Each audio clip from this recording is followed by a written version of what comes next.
તો દ્વારકાના પાણવડમાં ખેડૂતોની જમીન પર કંપનીના ગેરકાયદે કબજાનો આરોપ છે। પાછળતરડી ગામના ખેડૂતોની જમીન પર કંપનીના ગેરકાયદે કબજો કર્યો હતો। ખેડૂતોના ખેતર પર ગેરકાયદે ઓવરલેપિંગ થયાનો પાલાંબલિયાએ આરોપ લગાવ્યો। ડીસીસી કંપની ખેડૂતો પર લેન્ડ ગ્રેબિંગ કરતી હોવાનો પણ આરોપ છે। ખેડૂતોના ખેતરની જમીનમાં ખનીજ છે।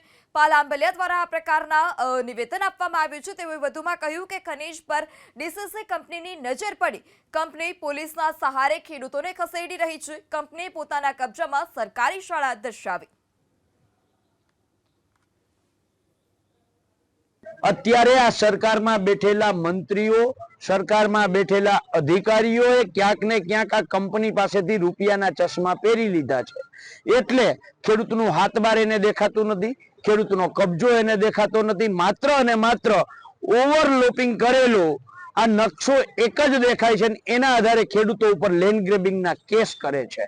આશ્ચર્ય અને દુઃખની વાત તો એ છે કે લેન્ડ ગ્રેબિંગ કરવાવાળા અધિકારીઓને પાથરડી ગામની જે સરકારી શાળા છે આ શાળા ઉપર ઓવરલોપિંગ કરી અને કંપનીએ પોતાનો દાવો કર્યો છે। ત્યારે સવાલ એ થાય છે કે અમારા ખેતર તો ના દેખાણા, આ અમારા બાળકો ભણે છે એ પ્રાથમિક શાળા પણ તમને ના દેખાણી, એ લેન્ડ ગ્રેબિંગ કોના ઉપર કરશે સરકાર?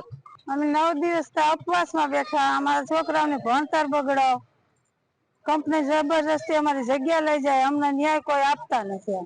હડતાલ ઉપર બેઠા 9 દિવસ એક જવાબ નથી આવતો, જબરજસ્તી ધમકાવી ડરાવી લઈ જવા માંગે।